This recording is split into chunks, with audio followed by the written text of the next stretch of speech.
News effect తో రేవంత్ సర్కార్ దిగొచ్చింది. Tea hub లో ప్రభుత్వ కార్యాలయాలు ఏర్పాటు చేయాలన్న నిర్ణయాన్ని విరమించుకుంది. అద్దె భవనాల్లో ఉన్న ప్రభుత్వ ఆఫీసులను టీ హబ్ కు మారుస్తున్నట్లు వస్తున్న వార్తలపై సీఎం రేవంత్ వెనక్కి తగ్గారు. టీ హబ్ ను ప్రత్యేక స్టార్టప్ల కేంద్రంగానే గుర్తించాలన్నారు.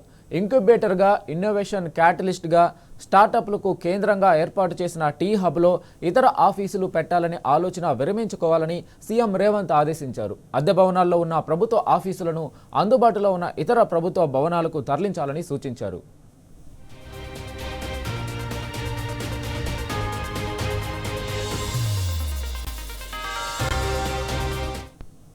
దీనిపై పూర్తి సమాచారం మా ఇన్పుట్ ఎడిటర్ సూరజ్ అందిస్తారు. సూరజ్, చెప్పండి. తీవ్ర వ్యతిరేకత వ్యక్తమైన నేపథ్యంలో టీ హబ్ కు సంబంధించిన తీసుకున్న నిర్ణయం పైన రేవంత్ రెడ్డి సర్కార్ వెనక్కి తగ్గిందని చెప్పాల్సి ఉంటుంది. ఈ విషయంలో యూటర్న్ తీసుకుంది సర్కారు. ఎందుకంటే టీ హబ్ వినూత్నంగా గత బీఆర్ఎస్ ప్రభుత్వంలో ప్రారంభించిన విషయం తెలిసిందే. స్టార్టప్ కంపెనీలకు ఒక ఇన్క్యుబేటర్ గా ఈ టీ హబ్ పనిచేస్తుంది. ప్రపంచవ్యాప్తంగా టీ హబ్ కు మంచి పేరున్న విషయం తెలిస్తే దీంట్లోకి అద్దె భవనాల్లో ఉన్న ప్రభుత్వ కార్యాలయాలను తరలించాలని చెప్పేసి గతంలో ప్రభుత్వం ఒక ఆదేశాన్ని జారీ చేసిన విషయం తెలిసిందే. దాదాపుగా హైదరాబాద్ కేంద్రంగా 63 ప్రభుత్వ కార్యాలయాలు ప్రభుత్వ బిల్డింగ్స్ లో ప్రైవేట్ బిల్డింగ్స్ లో ఉన్నట్టుగా ఒక అంచనా ఉన్న నేపథ్యంలో వాటిలో 23 సబ్ రిజిస్ట్రార్ కార్యాలయాలు అద్దె భవనాల్లో ఉన్నట్టుగా ప్రభుత్వానికి ఒక నివేదిక ఉన్న విషయం తెలిస్తే వీటిలో కొన్ని కార్యాలయాలను దాదాపుగా 30,000 చదరపు అడుగుల స్థలాన్ని టీ హబ్ లో వినియోగించుకొని అందులోకి ప్రభుత్వ కార్యాలయాలు తరలించాలని చెప్పేసి గతంలో ప్రభుత్వం ఆదేశాలు ఇచ్చిన విషయం తెలిసిందే.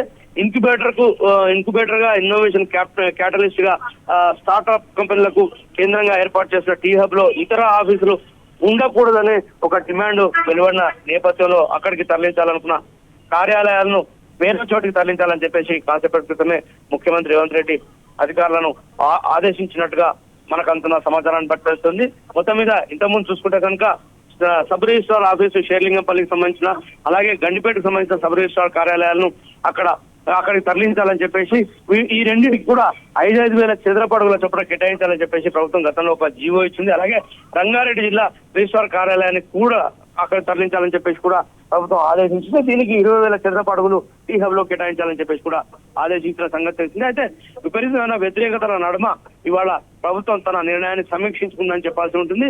అమెరికా పర్యటనలో ఉన్న భాగంగా ముఖ్యమంత్రి రేవంత్ రెడ్డి ఇందుకు సంబంధించి ప్రభుత్వ ప్రధాన కార్యదర్శితో రామకృష్ణరావుతో మాట్లాడినట్టుగా తెలుస్తుంది. ఇన్క్యుబేటర్ సెంటర్ గా, ఇన్నోవేషన్ క్యాటలిస్ట్ గా ఉన్న టీ హబ్ లోకి ప్రభుత్వ కార్యాలయాలను తరలించాల్సిన అవసరం లేదు. అక్కడికి తరలించాలనుకున్న ప్రభుత్వ కార్యాలయాలను వేరే చోటికి తరలించాలి, ఇతర ప్రభుత్వ కార్యాలయాలకు తరలించాలి, దాన్ని అలాగే ఉంచాలి. టీ హబ్ ను ప్రస్తుతం ఏదైతే పర్పస్ కు వాడుతున్నామో అదే పర్పస్ కు వాడే విధంగా, అంటే స్టార్ట్అప్ కంపెనీలకు ఇన్క్యుబేటర్ గా ప్రస్తుతం పనిచేస్తుంది, ఆ స్టార్ట్అప్ కంపెనీల కోసమే వాడాలి. టీ హబ్ కు ప్రభుత్వ కార్యాలయాలను తరలించాల్సిన అవసరం లేదని చెప్పేసి కూడా స్పష్టమైన ఆదేశాలు జారీ చేసినట్టుగా మనకు అంతలో సమాచారం బట్టి తెలుస్తుంది. ఈ మేరకు ప్రభుత్వ ప్రధాన కార్యదర్శి రామకృష్ణరావు కూడా సంబంధిత అధికారులకు వెంటనే ఆదేశాలు జారీ చేసినట్టుగా మనకు అంతలో సమాచారం బట్టి తెలుస్తుంది. Right Suraj, thank you.